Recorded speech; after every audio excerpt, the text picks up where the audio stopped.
Voilà, l'objectif maintenant, c'est de transformer ce document pour pouvoir l'envoyer vers le logiciel de cartographie automatique Fil-Carto. J'ai créé un nouveau document contenant qu'une seule zone de travail et j'ai copié l'intégralité des informations ponctuelles, des informations zonales, ainsi que la légende et la couche raster qui a servi comme modèle.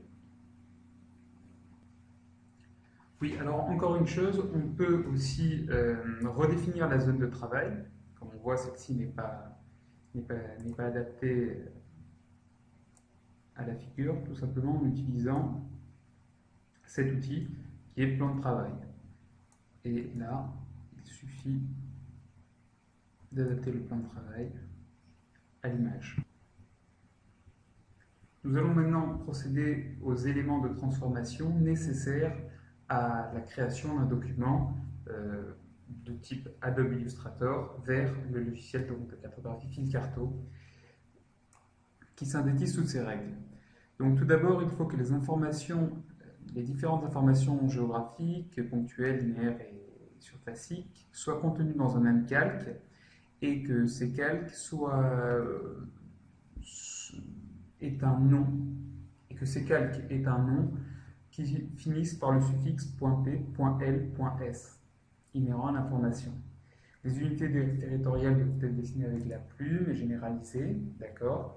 L'image raster qui a servi de modèle doit être définie en modèle. Il n'est pas nécessaire de la supprimer. Les éléments ponctuels sont à localiser au niveau des chefs-lieux, ça nous l'avons déjà fait. Les jointures avec les symboles doivent être rompues. Les courbes de Bézier sont à éliminer, c'est-à-dire les courbes curvilignes, si d'aventure on en a fait avec la plume.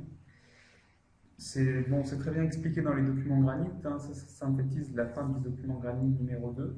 Et en gros, pour éliminer cet effet, et qui permet justement de faire l'exportation, il faut utiliser l'effet spécial zigzag et le paramétrer comme tel. Les objets de la légende sont à supprimer, tous les objets de la légende.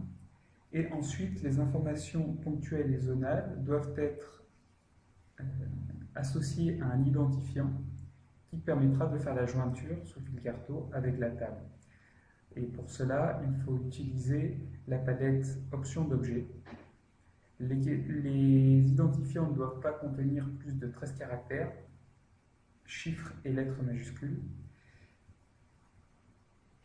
S'il s'avère qu'il y a une île, comme par exemple pour la France, la Corse, alors dans ce cas, l'identifiant de chaque unité territoriale rattachée à l'unité géographique principale doit contenir l'identifiant IDEN-1, 2, 3, etc. Il faut simplifier au maximum les calques, dissocier tous les objets, quitte à le faire plusieurs fois, surtout pour les polygones, et enfin enregistrer en version AI numéro 8. Nous verrons pour la table Excel après. Ce document est téléchargeable en fichier attaché.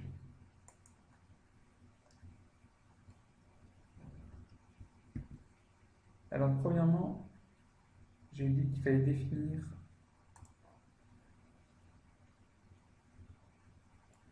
qu'on vient de créer un autre calque, de l'appeler modèle. C'est un modèle et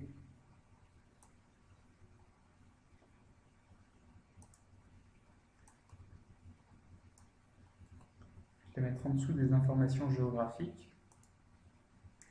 Enfin, il faut que les calques soient des calques principaux. Alors, s'ils sont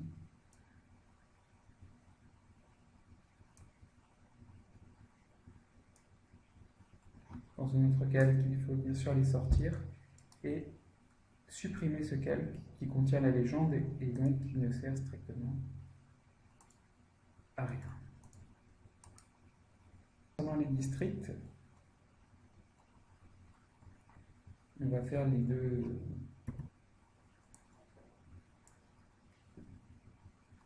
petite modification, district, il faut adjoindre le suffixe .s, calque qui contient tous les districts.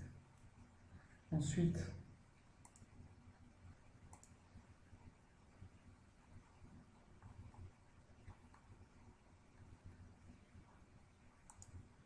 les dissocier. Clic droit. Ils sont déjà dissociés. Ça, c'est une bonne chose. Et enfin, éliminer les courbes de Bézier. On va dans Effet, Déformer, Distorsion et transformation, zigzag. Si j'avais dit de le régler à 0, absolu, 10, aperçu. OK.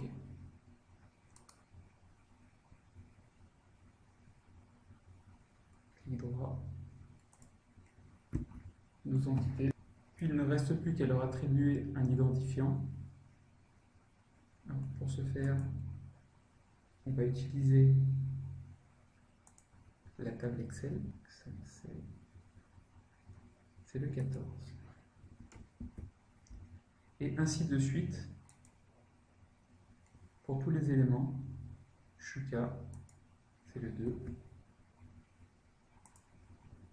A, c'est le 7.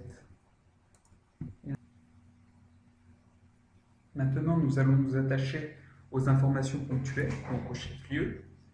De la même façon, on adjoint au nom du calque le suffixe .p. Puis on fait OK. Ensuite, nous allons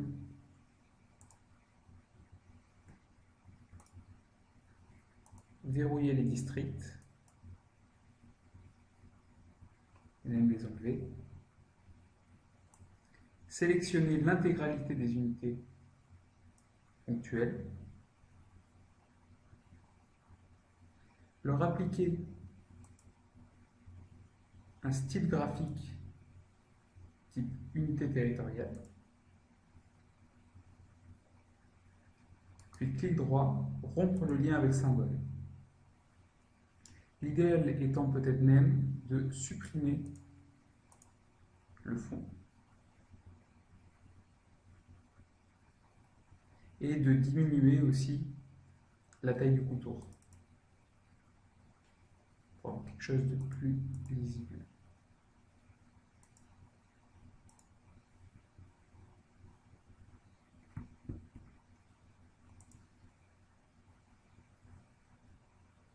Enfin, de la même façon, attribuer des idées à chacune de nos entités géographiques, à chacune de nos entités ponctuelles.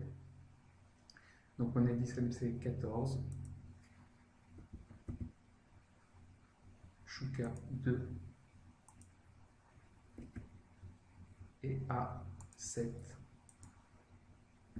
Et encore une fois, ainsi de suite.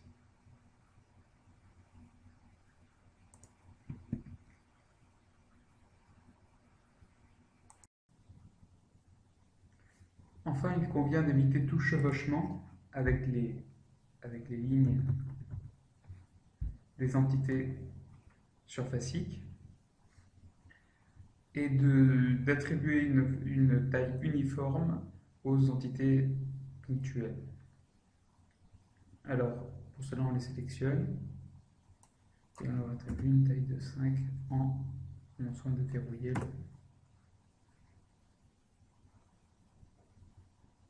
l'élément.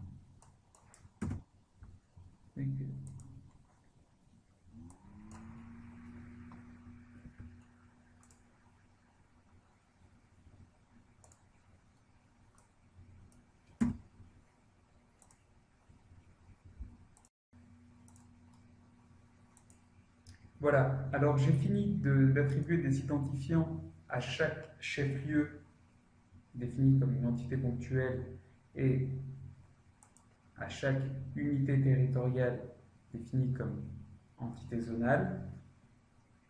Évidemment, ils correspondent aussi aux idées de la table Excel.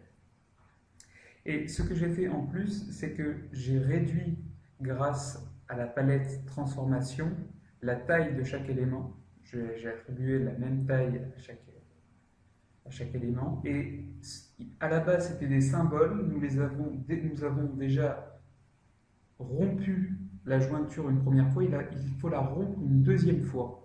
Et ensuite, de la même façon que pour les unités territoriales, supprimer le fond et garder simplement un contour. Et la deuxième fois où il faut rompre, c'est toute l'astuce en fait qui fait que nous les profs nous avons tant de mal à faire le transfert. Toute l'astuce est là, c'est-à-dire qu'il faut rompre deux fois la jointure avec symbole, hein, tout simplement en sélectionnant un clic droit. Là c'est déjà fait. Première fois il faut rompre, ensuite il faut dissocier, puis il faut rompre une deuxième fois. Ainsi, il convient de dissocier en fait les éléments ponctuels jusqu'à ce qu'ils ne puissent plus être dissociés.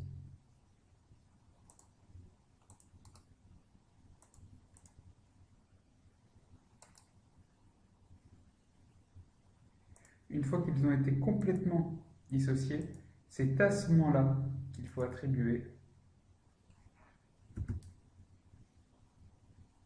l'identifiant. Puis concernant la table Excel, alors la première colonne doit s'appeler codib G, la deuxième doit s'appeler nom, et ensuite il faut attribuer des noms à chaque variable dans le fichier Excel. On appelle ça codib G nom.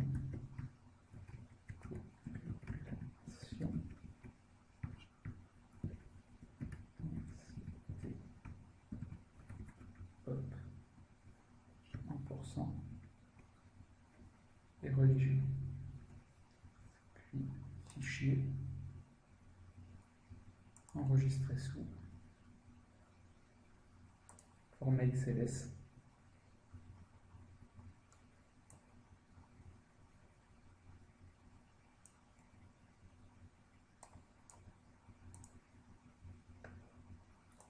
Mouton.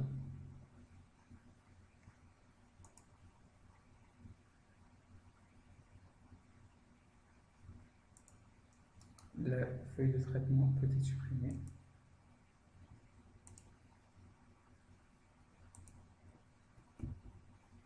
Le fichier fermé. Et il en est de même pour celui-ci. Fichier, enregistrer sous.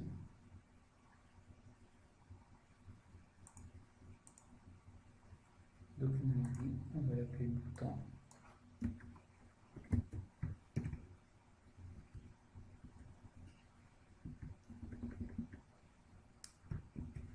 Aussi bouton.